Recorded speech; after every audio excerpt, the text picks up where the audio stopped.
आदर्श हमनी के विजयी गुरुजी हमारे तमाम जितने हमारे विधा के कलाकार हैं हमारे घर आजमगढ़ पड़ेला हमारे गीत सुन ले पर धनवा के रहर में चौड़ी छाती वीर हसत का में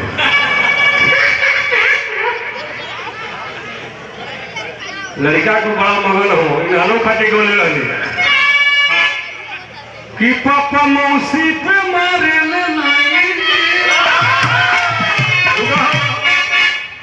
लड़का का बात बटे चौड़ी छाती वीरों की असली जात और हीरो की सुने होंगे। बेबी को बेस पसंद है, यूपी को अखिलेश पसंद है।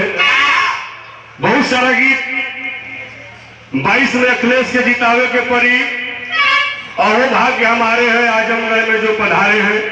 बहुत सारा गीत बटे हमारा भुसावल वाला केला बड़ा रसीला है। हमने के बीच में अभी हमारे भाई भूपेंद्र लाल यादव जी गाँव तो हम बड़ा अच्छा विराज सुनली है।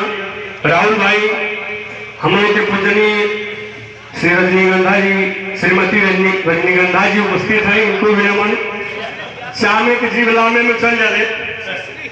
हाँ सुश्री श्रीमती पहले लिखा जाता नाम में विद्यालय में लिखात रहा। हमारा राजेश गुरु जी तमाम सभी लोगों को नमन।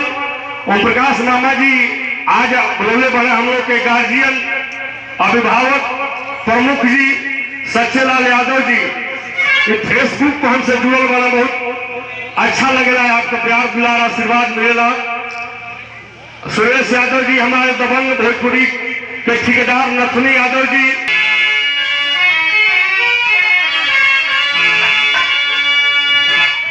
कि तू दुर्गा बन के आईलू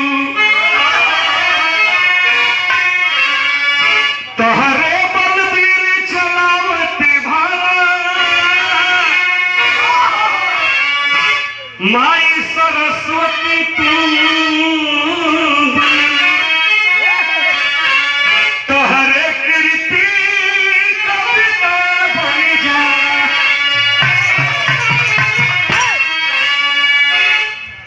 जोने माई की आज तेरी में हमने क्या वाली जा उन माई से बढ़ के कहूँ ना कि गंगा के पानी से निर्मल माई के बापरी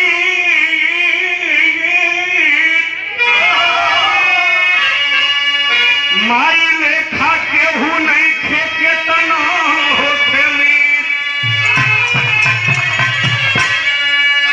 रखी के हाथ माथ पर देली और जब की सुना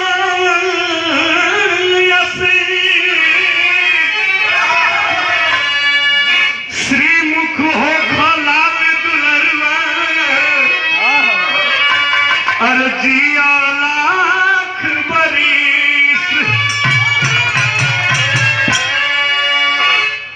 माई हमार माई होके चाहे आप तो माई होके माई के लिए इतने कहे के बाद कि माई बाबू के करबा जेतने अर सेवा हो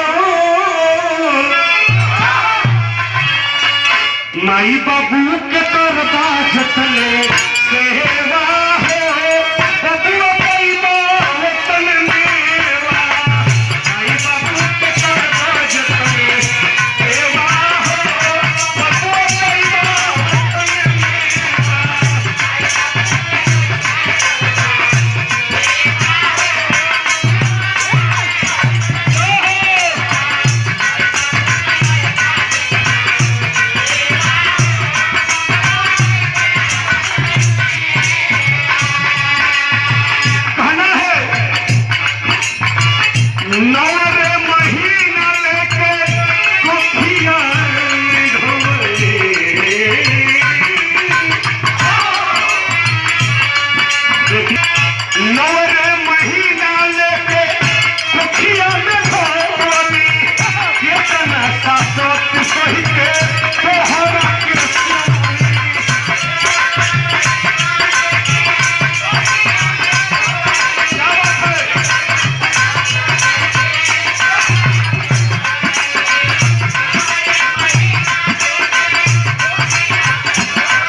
देख माई ऐसन सेवक माई ऐसन दुआ कैला भैल परमू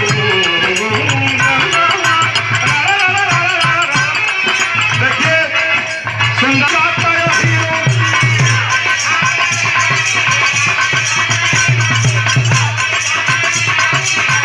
भैया हो बंदूक मत छोड़ो जब वंश के अंश है हम नहीं करते गुलामी जब वंश के अंश है हम नहीं करते गुलामी अमीरों की और चौड़ी छाती